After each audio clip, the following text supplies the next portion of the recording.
Hello everyone, आज आपण बघणार आहोत लेक्चर नंबर 5 मॉलिक्युलर स्पेक्ट्रोस्कोपी. याच्यामधला नेक्स्ट पॉईंट आहे to show the rotational energy changes provided method for measuring bond length और determination internuclear distance by using rotational energy level. तर या पॉईंट्समध्ये आपण बघणार आहोत we know that change in energy is equal to h square upon 8 pi square I 2j double dash. हे equation आपण कशामध्ये बघितलं होतं? Frequency of rotational line in rotational energy levels. हे आपण इक्वेशन बघितलेलं. इक्वेशन नंबर 1 कन्सिडर करूया. हे इक्वेशन 1 कशासाठी होतं? तर हायर एनर्जी लेवलसाठी होतं. हे इक्वेशन कशासाठी होतं? तर हायर एनर्जी लेवलसाठी होतं. आणि दुसरं जर इक्वेशन बघितलं आपण, दुसरं लोअर एनर्जीसाठी कोणतं बघितलेलं होतं? Change in energy delta E is equal to H square upon 8 pi square I 2j dash. हे लोअर एनर्जीसाठी आपण इक्वेशन कन्सिडर केलेलं होतं किंवा हे डिराईव्ह केलेलं इक्वेशन आहे. But change in energy is equal to hc mu bar. H means Planck constant. 6.626 into 10 raised to minus 34 joule second. And c is equal to velocity of light 3.0 into 10 raised to 8 meter per second. And mu bar is a frequency of rotational line, frequency of rotational lines in spectroscopy. तर हे जे equation आहे, equation 1 आपण consider करूया. Consider equation 1. Put the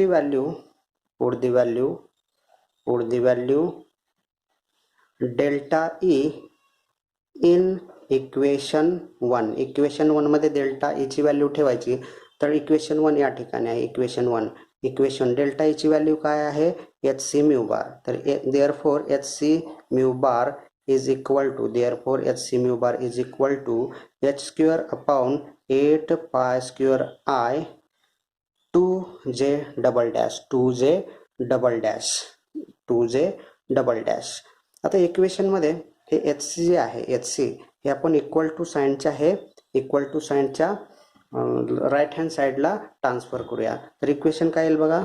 hc mu bar is equal to h square upon 8 pi square I into hc 2j double dash. अशा प्रकारे equation येईल. तर याच्यामध्ये एक हा h आणि इथला एक h हा कॅन्सल होईल. या ठिकाणी काय म्यू बार येईल. फक्त काय या ठिकाणी येईल? म्यू बार येईल. एच आपण इकडे ट्रान्सफर केलेला आहे. तर एच स्क्वेअर आणि एच स्क्वेअर यातला एक एच आणि हा एक एच आपण काय केलेला आहे? कॅन्सल केला आहे. Therefore mu bar is equal to h upon 8 pi square I c into 2j double dash. But h upon 8 pi square I c is equal to b. And b means काय आहे? Bezier constant. B means Bezier constant. और त्यालाच काय म्हणतो आपण? Rotational constant असं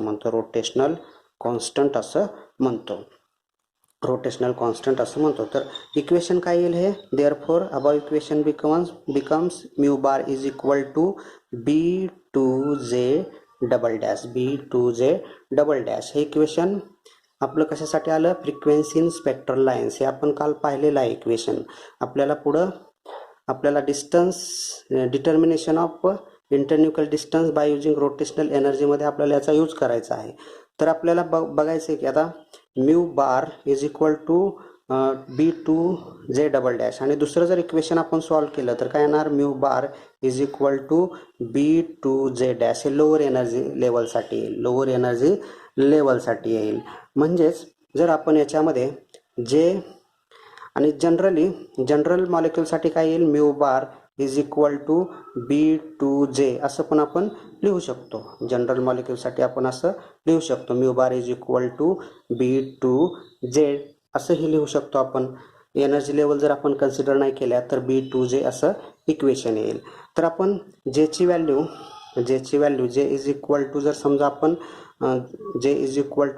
आपण value 0 ठेवली, जे इज इक्वल टू व्हॅल्यू 0 ठेवली तर mu bar 0 is equal to काय येणार आहे? Mu bar 0 is equal to 0 येणार आहे, कारण B2 इंटू 0 म्हणजेच काय येणार? ब्रॅकेटमध्ये B2 इंटू 0 म्हणजेच काय येणार? 0 व्हॅल्यू येणार आहे. समजा आपण जे इज इक्वल टू व्हॅल्यू 1 ठेवली, तर काय येईल? Mu bar 1 is equal to B2 into 1 म्हणजेच mu bar 1 is equal to काय येणार आहे? Mu bar is equal to 2B येणार आहे. काय येणार? 2B व्हॅल्यू येणार. समजा जे इज इक्वल टू व्हॅल्यू आपण 2 ठेवली तर काय येणार? Mu bar 2 is equal to B2 into 2 म्हणजेच काय येणार? Mu bar 2 is equal to 4B येईल. बरोबर.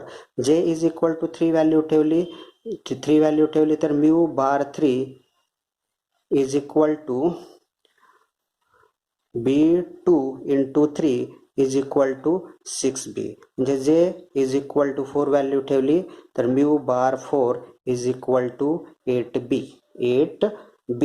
त्यानंतर आपण जे इज इक्वल टू 5 व्हॅल्यू ठेवली तर mu bar 5 is equal to 10B.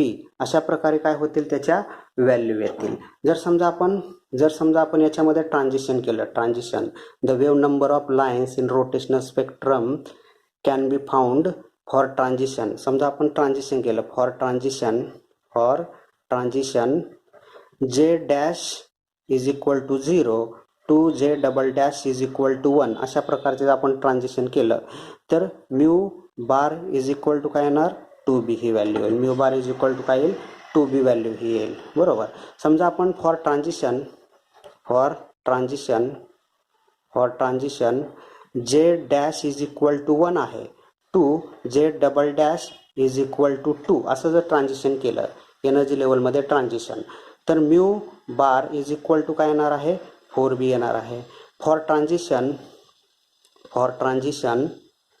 Transition J dash is equal to 2 म्हणजे 0 1 2 अशी ऑर्डर आहे. या ठिकाणी 1 2 आणि 3 J double dash is equal to 3 त्यावेळेस म्यू बार या ठिकाणी म्यू बार 1 म्यू बार 2 या ठिकाणी mu bar 3 is equal to 6B. आणि for transition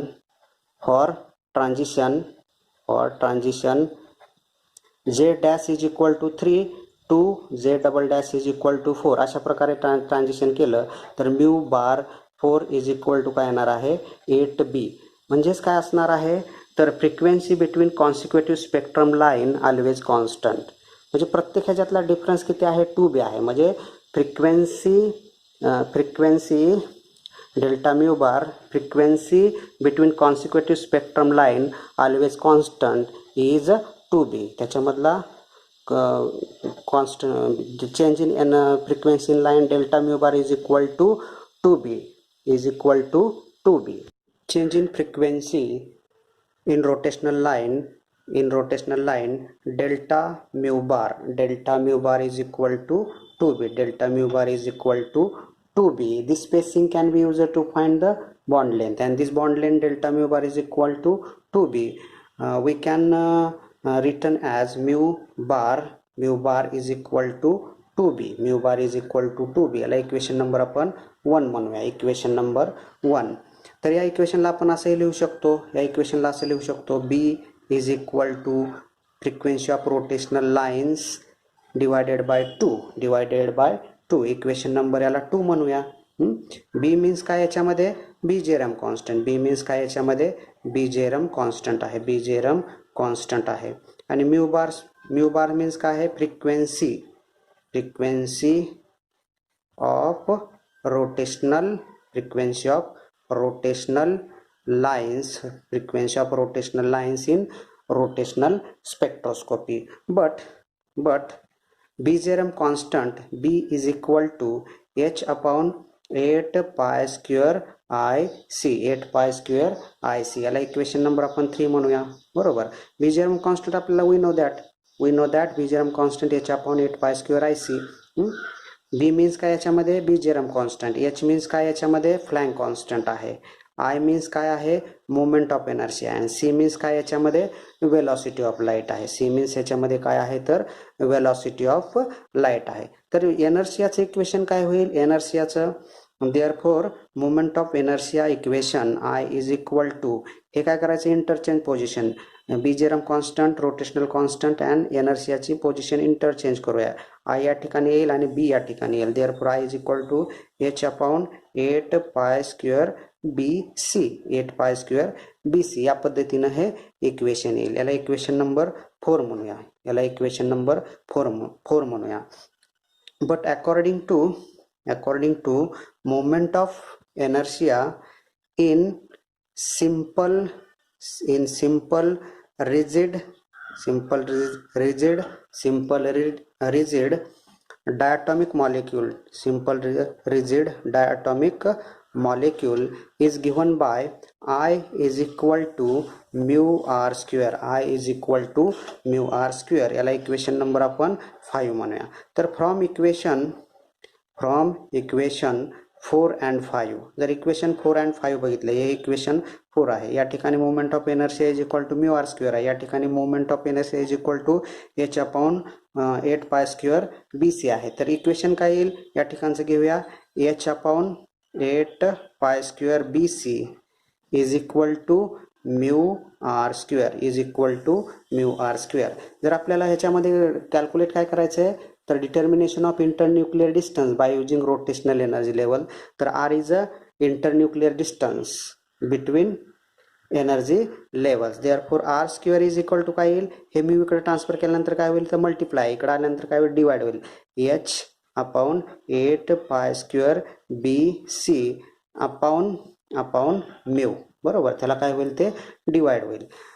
but h upon 8 pi square BC, 8 pi square BC is equal to I. हा याचीच value काय, एनर्शियाची व्हॅल्यू आहे. Therefore R square is equal to I upon mu.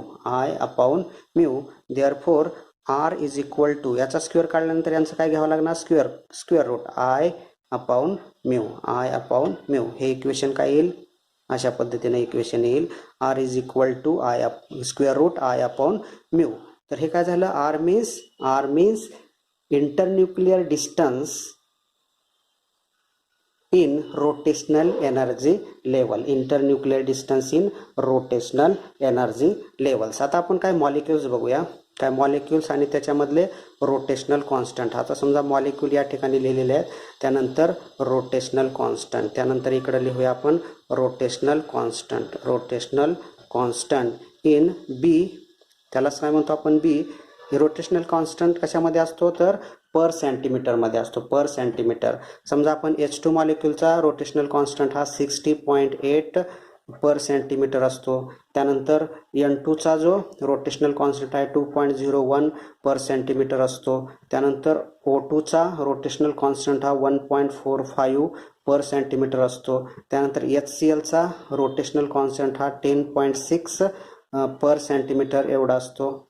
त्यानंतर nitrogen oxide NO मधला rotational constant 1.17 पर centimetre एवढा असतो. म्हणजे हे आपण काय बघितले, काही मॉलिक्युल्स आणि त्याच्यामधले काही रोटेशनल कॉन्स्टंट आहेत, काही मॉलिक्युल्स आहेत आणि त्याच्यामधले आपण काय बघितलेले आहेत तर हे काही रोटेशनल कॉन्स्टंट आपण पाहिलेले आहेत, तर हे रोटेशनल कॉन्स्टंट आपण ज्यावेळेस एक्झाम्पल सॉल्व्ह करू त्यावेळेस आपल्याला याचा यूज होणार आहे. त्याच्यामध्ये आपला यूज एक्झाम्पल सॉल्व्ह करण्यासाठी आपल्याला रोटेशनल कॉन्स्टंटचा काय होणार आहे, यूज होणार आहे. नेक्स्ट पॉईंट आहे energy of rotational energy levels. we know that the rotational energy levels is equal to h square upon 8 pi square I J into J plus 1, J into J plus 1, equation number 1. In equation 1, H is equal to Planck constant, I is equal to moment of inertia, J is equal to rotational quantum number 0, 1, 2, 3, etc. Equation 1, therefore equation 1, multiply and divide by c, velocity of light. Equation 1 ला काय करायचं, एकदा multiply C करायचं आणि एकदा divide C करायचं. Therefore equation 1 becomes rotational is equal to H square into C. हे एकदा काय केलं आपण, मल्टिप्लाय केलं, divided by 8 pi square I into C. एकदा काय केलं आपण, डिवाइड केलं, इंटू जे प्लस 1, इंटू जे plus 1. Equation number 2, equation number 2, simplify. Therefore equation 2 becomes E rotational is equal to H into HC upon 8 pi square IC, 8 pi square IC, J into J plus 1. But H upon 8 pi square IC is equal to B. H upon 8 pi square IC is equal to B. Therefore, E rotational is equal to BHC J into J plus 1. J into J plus 1. बरोबर. म्हणजे ह्याची जी value आहे H upon 8 pi square I ची value काय आहे, B आहे. म्हणजे B into HC into J plus 1 ही त्याची व्हॅल्यू आली. If J is a rotational quantum number, J is equal to 0, ही जर आपण व्हॅल्यू ठेवली J इज इक्वल टू 0, तर इक्वेशन काय येईल, E0 is equal to BHC, ज्याची व्हॅल्यू काय आहे 0 plus 1. Therefore E0 is equal to 0 येणार. E0 इज इक्वल टू काय येणार, 0 value. E0 is equal to 0. If J is equal to 1, ज्याची व्हॅल्यू आपण आता काय ठेवूया, 1 व्हॅल्यू ठेवूया. त्यानंतर एनर्जी लेवल काय येईल, E1 is equal to BHC 1 plus 1, 1 plus 1 2 into 1 2. Therefore E1 is equal to 2BHC. E1 is equal to 2BHC. त्यानंतर J ची व्हॅल्यू आपण काय ठेवायची, आता 2 व्हॅल्यू ठेवायची. एनर्जी लेवल काय होणार, E2 होणार, इज इक्वल टू BHC, ज्याची व्हॅल्यू काय आहे 2 आहे, 2 plus 1, 2 plus 1 3 into 2 6. E2 is equal to 6BHC. E2 is equal to 6BHC. त्यानंतर आपण J ची व्हॅल्यू किती ठेवायची, आता 3 ठेवायची. J ची व्हॅल्यू काय ठेवायची, 3 ठेवायची. J ची व्हॅल्यू 3 ठेवल्यानंतर काय येणार, E3 is equal to BHC 3 plus 1, 3 plus 1 4 into 3 12. Therefore E3 is equal to 12BHC. E3 is equal to 12BHC ही त्याची व्हॅल्यू येईल. त्यानंतर आपण J is equal to 4 value ठेवूया. J is equal to 4 value ठेवल्यानंतर काय येईल, E4 is equal to BHC 4 plus 1 5 into 4 20. Therefore E4 is equal to 20BHC. त्यानंतर J is equal to आपण 5 व्हॅल्यू ठेवूया. J is equal to 5 value ठेवूया. तर E5 is equal to BHC 5 plus 1 6 into 5 30. Therefore E5 is equal to 30BHC. त्यानंतर J is equal to आपण 6 value ठेवूया. त्यानंतर E6 is equal to काय येईल, BHC 6 plus 1, 6 plus 1 7, 7 into 6 42, therefore E6 is equal to 42 BHC, 42 BHC. म्हणजेच आपण काय करतोय, energy of rotational energy level E0 किती असते, 0 असते. E1 2 BHC, E2 6 BHC, E3 12 BHC, त्यानंतर E4 20 BHC, E5 30 BHC आणि E6 किती आहे, 42 BHC. तर आता याच्यामध्ये आपण यांच्या एनर्जी लेवल्स आपण काय करूया, डायग्राम काढूया. एनर्जी लेवल्स आपण डायग्राम काढूया. एनर्जी लेवल डायग्राम काढण्यासाठी आपल्याला या ठिकाणी एनर्जी लेवल घेऊया. एनर्जी लेवल आहे, एनर्जी लेवल या ठिकाणी घेऊया. एनर्जी लेवल आहे, एनर्जी लेवल या ठिकाणी म्हणूया जे इज इक्वल टू 0. या ठिकाणी असणार आहे, या ठिकाणी असणार आहे जे इज इक्वल टू 1, जे इज इक्वल टू 1. आता ह्या दोन्ही मधलं डिस्टन्स दाखवताना थोडं इन्क्रीज करत दाखवायचं, कारण त्या एनर्जीज कशा होतात, इन्क्रीज होत जातात. त्यानंतर या ठिकाणी थोडंसं डिस्टन्स इन्क्रीज केलं, जे इज इक्वल टू किती असणार, या ठिकाणी 2 असणार आहे. या ठिकाणी जे इज इक्वल टू थोडंसं डिस्टन्स इन्क्रीज केलं, याच्यामधलं जे इज इक्वल टू 3. त्यानंतर याच्यातलं थोडं डिस्टन्स इन्क्रीज केलं, या ठिकाणी जे इज इक्वल टू 4. याच्यामधलं आणखीन डिस्टन्स आपण इन्क्रीज केलं, जे इज इक्वल टू 5. हे आपण काय घेतल्या, एनर्जी लेवल्स घेतलेल्या आहेत, एनर्जी लेवल घेतलेल्या. याला आपण म्हणू ना E0. या ठिकाणी E0, या ठिकाणी E1, या ठिकाणी E2, या ठिकाणी E3, या ठिकाणी E4 आणि या ठिकाणी E5. अशा प्रकारे आपण काय घेतलेल्या आहेत, ह्या एनर्जी लेवल्स घेतलेल्या आहेत. त्या एनर्जी लेवल्समध्ये आपल्याला काय दाखवायचं आहे, ही एनर्जी लेवल E0 किती आहे, 2 BHC आहे. आत्ताच बघितलं आपण 2 BHC. E0 किती आहे, 0 आहे. E1 किती आहे, 2 BHC आहे. E2 किती आहे, E2 किती आहे, E2 किती आहे, 6 BHC आहे, 6 BHC. E3 किती आहे, E3 12 BHC आहे. त्यानंतर E4 किती आहे, 20 BHC आहे, बरोबर. आणि E5 किती आहे, 30 BHC. आणि E6 वरती आपण काढू शकतो, E6 42 BHC वगैरे.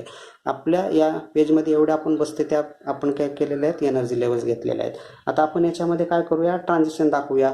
जे 0 to 1 ट्रान्झिशन कसं दाखवायचं, 0 to 1 काय येणार, या ठिकाणी ट्रान्झिशन हे 1, 0 to 1, 1 to 2, 2 to 3, 3 to 4 आणि 4 to 5 आणि 4 to 5 असं आपण काय केलं, याच्यामध्ये ट्रान्झिशन दाखवलेलं आहे. आणि खाली आपण काय करायचं, यांचा स्पेक्ट्रम दाखवूया. खाली यांचा आपण काय करूया, स्पेक्ट्रम यांचा जो आहे तो आपण काय करूया, हा स्पेक्ट्रम दाखवूया. यांचा स्पेक्ट्रम दाखवूया. स्पेक्ट्रम दाखवताना याच्यामधलं जे डिस्टन्स आहे या ठिकाणी, या ठिकाणी अशा प्रकारचा आपण काय करायचा, हा स्पेक्ट्रम दाखवायचा आहे. हा स्पेक्ट्रम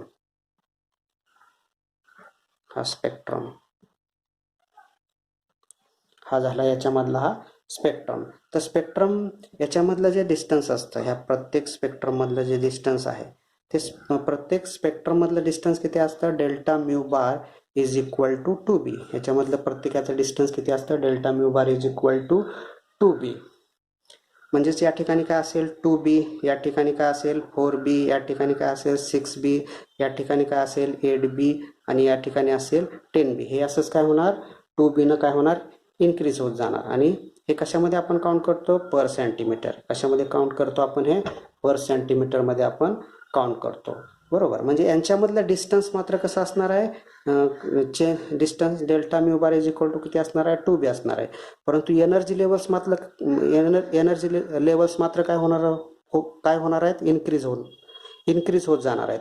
म्हणजे E0 ची व्हॅल्यू 0, E1 ची 2 BHC, E2 ची 6 BHC, E3 ची 12 BHC, E4 ची 20 BHC, E5 ची 30 BHC. अशा प्रकारे याच्यामध्ये एनर्जी लेवल्स आपण दाखवलेले आहेत. तर ही डायग्राम कशाची झाली, energy of rotational energy levels. He diagram कशाची झाली आपली, energy of rotational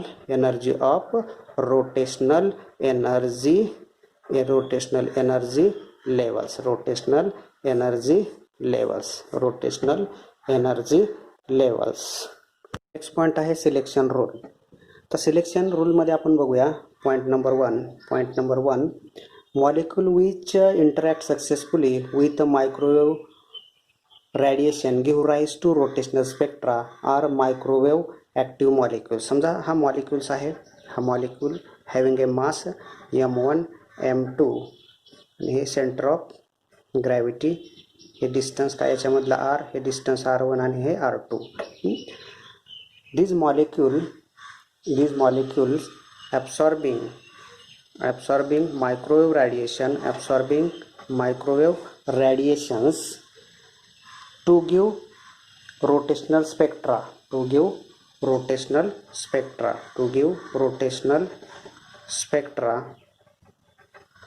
is known as microwave active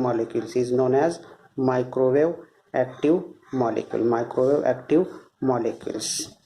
And these molecules which do not interact with microwave radiations. आता समजा हाच molecules do not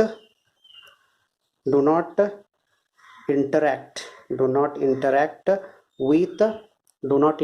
with microwave radiation.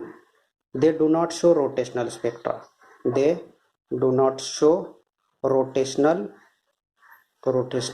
तो rotational spectra दाखवणार नाही आणि तो काय असणार आहे, मायक्रोवेव्ह इनॅक्टिव्ह मॉलिक्यूल असणार. तो काय असणार आहे, मायक्रोवेव्ह इनॅक्टिव्ह मॉलिक्युल्स असणार आहे. म्हणजेच काय, याच्यामध्ये आपल्याला मायक्रोवेव्ह ॲक्टिव्ह आणि इनॅक्टिव्ह असण्यासाठी सेकंड जो पॉईंट आहे म्हणजे molecule having permanent dipole moments. ज्या मॉलिक्यूल परमनंट डायपोल मोमेंट दाखवतात तेच मॉलिक्यूल काय असणार आहेत, मायक्रोवेव्ह ॲक्टिव्ह असणार आहेत. Such molecules are polar molecules, asymmetric molecules. तेच मॉलिक्यूल असणार, पोलार मॉलिक्यूल असणार आहेत, असिमेट्रिक मॉलिक्यूल्स असणार आहेत. आणि त्याचं जर एक्झाम्पल घेतलं आपण, एक्झाम्पल काय, त्याच्यामध्ये HCl आहे, H2O आहे, त्यानंतर NH3 आहे, त्यानंतर HF आहे, HI आहे, एक्सेट्रा आहे. भरपूर एक्झाम्पल होतील याचे. त्यानंतर तिसरा जो पॉईंट आहे, molecule do not have permanent dipole moments. Molecule do not have permanent dipole moment. काय मॉलिक्यूल परमनंट डायपोल मोमेंट दाखवत नाहीत, त्यांच्यामध्ये परमनंट डायपोल मोमेंट नसतो. म्हणजे ते मॉलिक्यूल काय असणार आहेत, मायक्रोवेव्ह इनॅक्टिव्ह मॉलिक्युल्स असणार आहेत. ते मॉलिक्यूल काय असणार आहेत, नॉन पोलार मॉलिक्युल्स असणार आहेत. किंवा त्यालाच आपण काय म्हणतो, सिमेट्रिक मॉलिक्युल्स असं म्हणतो. एक्झाम्पल त्याचे बघितले तर काय, H2, N2, त्यानंतर Cl2, CO2, BF3. हे सगळे मॉलिक्यूल कसे आहेत, सगळे मायक्रोवेव्ह इनॅक्टिव्ह मॉलिक्युल्स आहेत. कारण यांच्यामध्ये डायपोल मोमेंट्स हा काय असतो, 0 असतो. μ इज इक्वल टू व्हॅल्यू काय असते, 0 असतो. म्हणून हे काय, मायक्रोवेव्ह इनॅक्टिव्ह मॉलिक्युल्स आहेत. आणि चौथा जो सिलेक्शन रूल आहे, दोज ट्रान्झिशन्स आर अलाउडेड